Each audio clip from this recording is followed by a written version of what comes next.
ठीक है, आज टॉपिक है प्लास्टिक, जो हम सिंथेटिक फाइबर वाला लेसन कर रहे थे। प्लास्टिक आपने नाम सुना है, घर में बहुत सारी चीजें होती हैं प्लास्टिक की बनी होती हैं। बिना प्लास्टिक के शायद लाइफ ही इजी नहीं है, लेकिन ये हार्मफुल भी है। जैसे आपने कल पहले उसमें देखा कि जो हमारे सिंथेटिक फाइबर होते हैं वो किसके बने होते हैं, मॉलिक्यूल्स के, केमिकल्स। केमिकल से मोनोमर्स बनते हैं और मोनोमर्स से फिर हम अपने थ्रेड्स बनाते हैं। तो ऐसे ही प्लास्टिक भी क्या है, polymer of simple molecules, monomers. Arrangement जो होता है इन मॉलिक्यूल्स का अलग अलग होता है, सेम नहीं होता। और कैसा अरेंजमेंट है उस पे हमारे पास दो तरह के प्लास्टिक आते हैं, टू टाइप्स ऑफ प्लास्टिक। पहला है थर्मोप्लास्टिक, और थर्मोप्लास्टिक में ऐसे लीनियर अरेंजमेंट होता है, जैसे आपकी एक नेकलेस, नेकलेस में जैसे मोती होते हैं, राइट, ये सिंपल ऐसा अरेंजमेंट होता है। और दूसरा हमारा आता है थर्मोसेटिंग प्लास्टिक्स, और उसमें कैसा होता है, क्रॉस लिंक्ड अरेंजमेंट, जाल बना होता है, परपेंडिकुलर लाइंस है, ये दोनों है। अब इनमें एक और भी बात है कि एक को तो आप मोल्ड करके चेंज कर सकते हो, सिंपल वाले को। थर्मोप्लास्टिक की आपने एक चीज बना ली, उसको फिर आप मेल्ट करो और उससे फिर दोबारा से आप न्यू शेप दे सकते हो, लेकिन थर्मोसेटिंग प्लास्टिक में ये पॉसिबल नहीं है। तो इसमें बहुत इंपॉर्टेंट क्वेश्चन बनता है, difference between thermoplastic and thermosetting plastics. Next है आपके कैरेक्टरिस्टिक्स। ये वो कैरेक्टरिस्टिक्स हैं जिसकी वजह से हम बहुत ज्यादा प्लास्टिक को यूज करते हैं। लाइट वेट है ना, बकेट है ना, वाटर की बकेट उठाओ कितनी हल्की होती है, प्लास्टिक की बहुत हल्का होता है as compare to natural plastic materials. High tensile strength, high tensile strength मतलब ड्यूरेबल होता है, बहुत चलता है, मजबूत होता है, बहुत टूटता नहीं है। जो बढ़िया प्लास्टिक होता है ना वो नहीं टूटता। तो एक घटिया भी आता है, वो जरा सा नीचे गिरे या कुछ हो वो टूट जाता है, बढ़िया नहीं टूटता। Synthetic plastic can hold a lot of weight without breaking.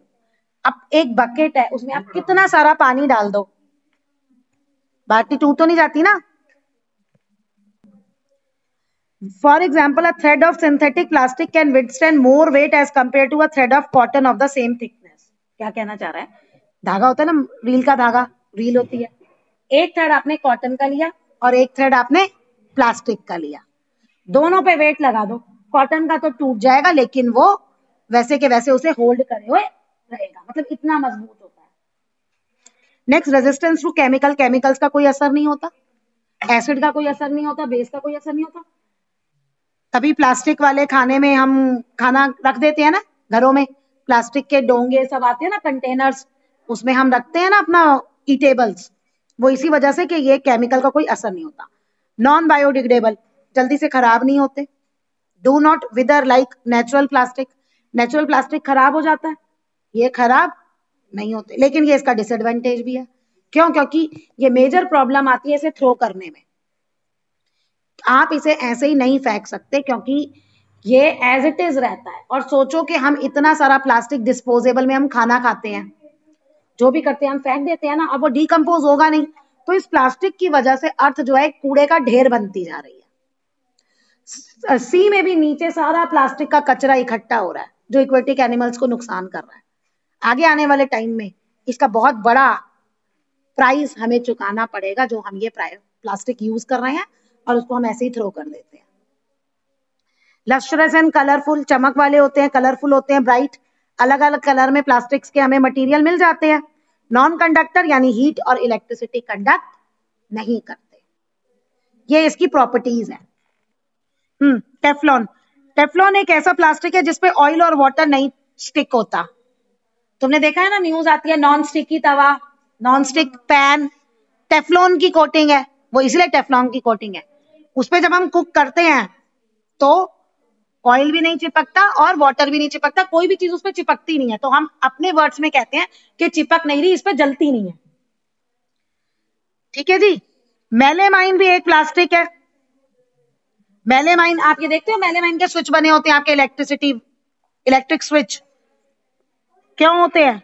क्योंकि ये पुअर कंडक्टर ऑफ इलेक्ट्रिसिटी है। अब आपका वो डिटेल में थर्मोप्लास्टिक और थर्मोसेटिंग प्लास्टिक्स। प्लास्टिक्स जिसमें लीनियर अरेंजमेंट होता है मॉलिक्यूल्स का, उनको हम कहते हैं थर्मोप्लास्टिक्स। देखो यही बात आ गई, these plastic can be डीफॉर्म्ड easily on heating. Heating करने पे हम इनकी शेप को, जो शेप है उसको हटा सकते हैं, and can be remoulded into a new shape, और हम उसे नई शेप दे सकते हैं। और ये आपके एग्जांपल पॉलीथीन, पॉलीविनाइल क्लोराइड, ये सारे आपके। नेक्स्ट है थर्मोसेटिंग प्लास्टिक। प्लास्टिक्स जिसमें क्रॉस लिंक्ड अरेंजमेंट होता है मॉलिक्यूल्स का आर कॉल्ड थर्मोसेटिंग प्लास्टिक्स। इनको आप डीफॉर्म्ड नहीं कर सकते ऑन हीटिंग में, और इसीलिए इनको दोबारा से नई शेप नहीं दी जा सकती, can not be remoulded again. Bakelite और मेलेमाइन इसके एग्जाम्पल है। अब यहाँ इंपॉर्टेंट है, बेकेलाइट पुअर कंडक्टर है हीट और इलेक्ट्रिसिटी का, इस वजह से bakelite is use in making electric switches, handles, cooking. ये आ सकता है आपको पेपर में कि why bakelite is use for making handles of cooking utensils.